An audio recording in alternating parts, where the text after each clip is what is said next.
Assalamualaikum warahmatullahi wabarakatuh. Nama saya Khadijah binti Ahmad, nombor metrik 290314. Nama saya Nurul Husna Yusra binti Muhammad Rusudi dan bernombor metrik 285714. Nama saya Nur Adlina binti Muhammad Nasir, nombor metrik 290310. Nama saya Nur Emilia Azwani binti Amizi dan saya memaga kat metrik yang bernombor 290325.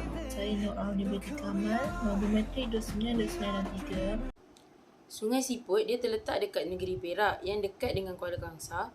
Nama Sungai Siput ni sempena nama sebatang sungai yang dekat dengan Masjid India. Waktu zaman dulu, sungai ni ada banyak siput, tapi sungai tu dah kena tutup sebab kesan pembangunan dekat sana. Jadi, dalam tugasan ni, kami kupas tentang latar belakang, uniknya Sungai Siput dan masalah yang berlaku dekat sana. Jadi, dengan adanya kajian tentang masalah yang berlaku dekat Sungai Siput, kita dapat kaitkan dia dengan teori-teori pembangunan yang dah dipelajari. Okey, seterusnya adalah latar belakang untuk Sungai Siput. Sungai Siput macam yang saya bagi tahu tadi, dia terletak dekat daerah Kuala Kangsar Perak. Nama Sungai Siput ni dapat daripada sejarah yang mengatakan bahawa ada sebatang sungai yang ada banyak siput. Jadi, peneroka-peneroka dekat kawasan tersebut namakan dia sebagai Sungai Siput. Kawasan Sungai Siput tu telah pun ditutup akibat daripada projek pembangunan yang berlaku.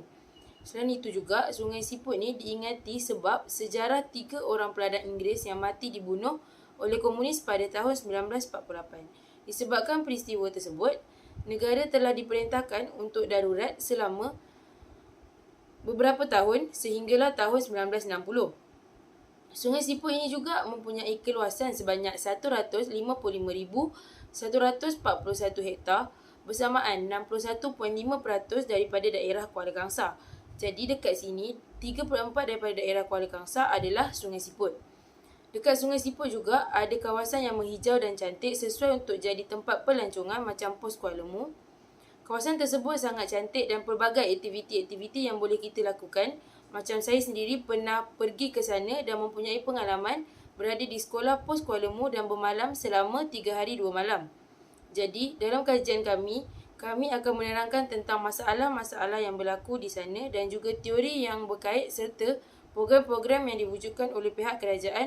Antara isu dan masalah yang sering melanda kampung Sungai Siput Perak ialah berkaitan dengan masalah banjir kilat. Banjir kilat merupakan satu fenomena alam yang sering melanda kawasan tersebut, khususnya di beberapa buah kampung seperti Kampung Tok Sirat, Kampung Makmur dan kawasan lain-lain lagi. Namun kawasan yang paling terjejas ialah Kampung Tok Sirat kerana kawasan tersebut sering dinaiki air iaitu 5 hingga 10 kali dalam masa setahun. Isu berkaitan banjir kilat ini merisaukan banyak pihak khususnya penduduk Kampung Sungai Siput. Terdapat beberapa faktor masalah ini berlaku, antaranya disebabkan oleh hakisan tanah yang disebabkan oleh aktiviti pembalakan di hulu sungai. Sekitar kawasan Sungai Pelus serta banjir ini juga berlaku akibat aktiviti pembangunan iaitu pembukaan ladang besar di hulu sungai yang menyebabkan banyak pemendapan pasir dan mendorong kepada berlakunya banjir kilat. Faktor seterusnya, berlakunya banjir kilat disebabkan oleh penutupan kolam-kolam tadahan air hujan di kawasan tersebut. Selain itu, penempatan perumahan yang tidak strategik, contohnya Kampung Tok Sirat yang terletak di kawasan yang rendah bersebelahan dengan Sungai Pelus. Kesannya, daripada kejadian banjir kilat ini memberikan banyak keburukan kepada penduduk di kawasan Sungai Siput. Masalah yang seterusnya melanda Kampung Sungai Siput Perak ialah masalah kemiskinan. Kemiskinan merupakan satu keadaan di mana seseorang tidak mempunyai harta benda atau sumber pendapatan yang mencukupi untuk memenuhi keperluan hidup. Masalah ini juga dihadapi oleh penduduk Kampung Sungai Siput dan antara faktor-faktor kemiskinan ini berlaku disebabkan oleh peluang pekerjaan yang terhad, pusat pemasaran hasil pertanian yang kecil dan lain-lain lagi. Ketiadaan peluang pekerjaan menyebabkan pengangguran yang tinggi di kawasan tersebut. Ramai antara mereka menghadapi masalah kewangan. Kebanyakan antara mereka bekerja sebagai petani, penoreh getah yang mendapat sumber pendapatan yang rendah dan anggaran pendapatan bulanan mereka hanya di bawah paras RM700. Sikap pengurus kilang yang suka mendapatkan khidmat buruh asing menyebabkan masyarakat tempatan terpaksa bersaing untuk mendapatkan pekerjaan. Pasaran yang kecil juga menyebabkan lambakan hasil pertanian yang tidak terjual ini menyebabkan mereka mengalami kerugian. Isu seterusnya yang berlaku di Sungai Siput Perak adalah isu pendidikan.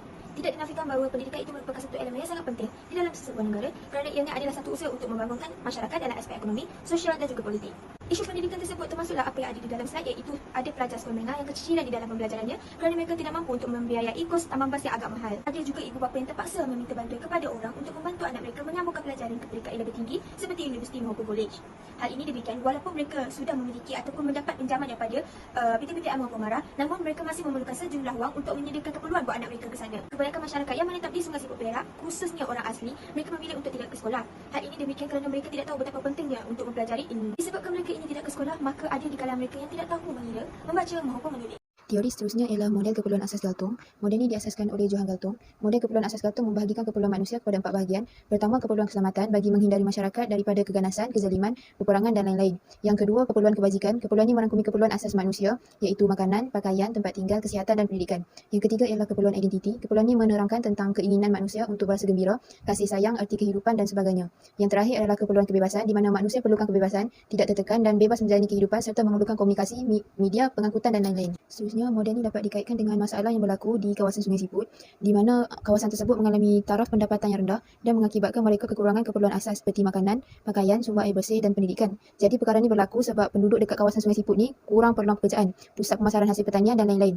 Penduduk dekat situ hanya bergantung kepada sektor pertanian sahaja dengan hasil melalui getah, petani dan lain-lain. Hanya terdapat segelintir penduduk dekat kawasan tersebut yang bekerja sebagai membina rumah, menebang pokok, mengecat rumah dan lain-lain pekerjaan yang kecil. Tapi pekerjaan tersebut tak menjamin masa depan yang cerah sebab pendapatan yang rendah. Anggaran pendapatan bulanan kira-kira RM700. Walaupun kawasan tersebut ada kilang perindustrian, tapi pihak pengurusan kilang lebih suka upah pekerja asing berbanding warga tempatan. Model keperluan asas Galtung dapat dikaitkan dengan beberapa program yang dilaksanakan oleh kerajaan seperti Skim Mai Salam di mana program ini merupakan satu inisiatif takaful perlindungan kesihatan percuma oleh kerajaan kepada individu yang layak seperti individu yang berumur 18 hingga 65 tahun, bujang berumur 21 hingga 65 tahun dan OKU berumur 18 hingga 65 tahun.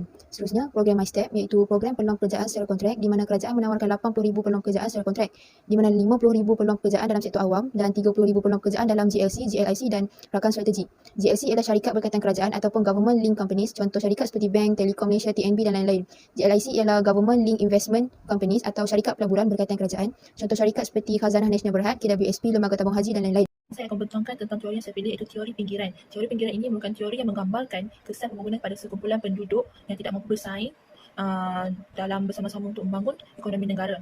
Okey, kesan-kesan daripada kenyataan di atas adalah mereka akan kehilangan pekerjaan, berubah pekerjaan pada pekerjaan yang tidak mendapat pendapatan yang baik dan tidak dapat memasuki pasaran pekerjaan baru sebab tiada kemahiran dan kelulusan yang diinginkan. Penyebab yang berlakunya daripada kesan di atas adalah tiada kemahiran, berpelajar rendah atau tiada pelajaran dan golongan turun dan ibu tunggal. Okey, yang pertama adalah tiada kemahiran. Kekurangan tempat pendidikan menyebabkan mereka tidak dapat mengenal pasti kemahiran yang terdapat dalam diri mereka. Kekurangan tersebut akan membuatkan mereka tidak dapat bersaing dengan penduduk berpandan yang jauh berkemahiran dalam sesuatu perkara serta mereka juga tidak dapat berkembang dalam sektor ekonomi. Yang kedua adalah berpelajar rendah atau tiada pelajaran. Kurangnya kesedaran dan kedudukan sosioekonomi yang tidak kukuh jadi faktor yang mengengkang anak masyarakat orang asli negara ini untuk mendapatkan pendidikan sempurna. Tahap kesedaran dalam memberi pendidikan kepada penduduk orang asli terutamanya kanak-kanak amat penting, namun tahap kesedaran itu dilihat masih rendah lagi memastikan anak orang asli ini memperoleh pendidikan demi kelangsungan hidup mereka. Yang ketiga adalah golongan tua dan ibu tunggal. Golongan-golongan ini kebanyakan tidak mendapat keperluan mencukupi kerana kengkangan kehidupan dan tiada yang dapat membantu untuk menyara kehidupan mereka. Seterusnya, program berkaitan teori pinggiran yang telah dilaksanakan oleh kerajaan iaitu program skim pembayaran perkasa TVET 2022.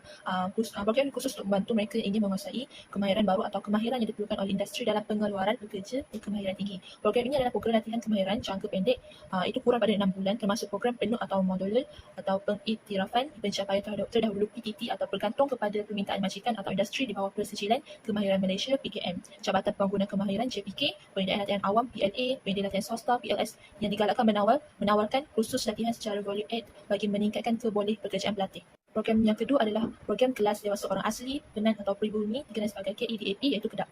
Program dapat menguasai literasi dan numerasi serta membentuk sikap positif terhadap pendidikan sepanjang hayat tanpa mengira jantina atau latar belakang seiring dengan pelaksanaan inisiatif meningkatkan tahap penguasaan kemahiran asas membaca, menulis dan mengira serta dapat membantu anak-anak dalam pembelajaran untuk masa depan mereka. Teori seterusnya adalah teori modernisasi di mana teori ini merujuk kepada pandangan perubahan sosial budaya dalam kalangan masyarakat yang menunjukkan proses perubahan kehidupan daripada tradisional kepada moden. Teori modernisasi juga menerapkan perubahan dalam kehidupan baru masyarakat yang bercirikan desa menuju ke arah masyarakat perbandaran.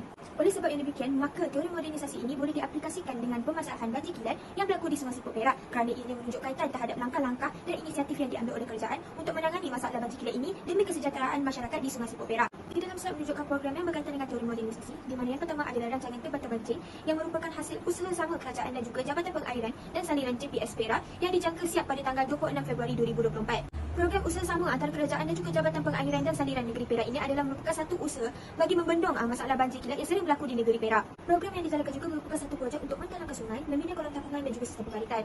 Bukan itu saja, malah program ini juga bertujuan untuk memfokuskan terhadap kerja-kerja pembersihan kawasan. Melalui program yang dijalankan ini, maka kita dapat lihat bahawa ini memberi manfaat terhadap 10,000 masyarakat yang tinggal di 10 buah kawasan perumahan yang terkesan akibat banjir kilat ketika hujan lebat. Program yang kedua dijalankan adalah program bantuan banjir keluarga Malaysia di mana di dalam program ini kerajaan telah memperuntukkan lebih lebih daripada 203 bilion bagi membantu rakyat-rakyat yang terkesan dengan banjir kilat. Bantuan yang diberikan itu termasuklah dalam aspek pemberian voucher bagi membagi kenderaan besar, dalam aspek bantuan wang tunai dan juga dalam aspek pembiayaan dengan kadar 0%. Kesimpulannya, kawasan Sungai Siput masih memerlukan perubahan dan penambahbaikan dari segi pendidikan, pekerjaan dan kawasan banjir. Hal ini kerana kawasan Sungai Siput mempunyai masalah seperti banjir akibat hakisan tanah, kemiskinan sebab kurang peluang pekerjaan dari sektor luar dan kurang pendidikan bagi orang asli.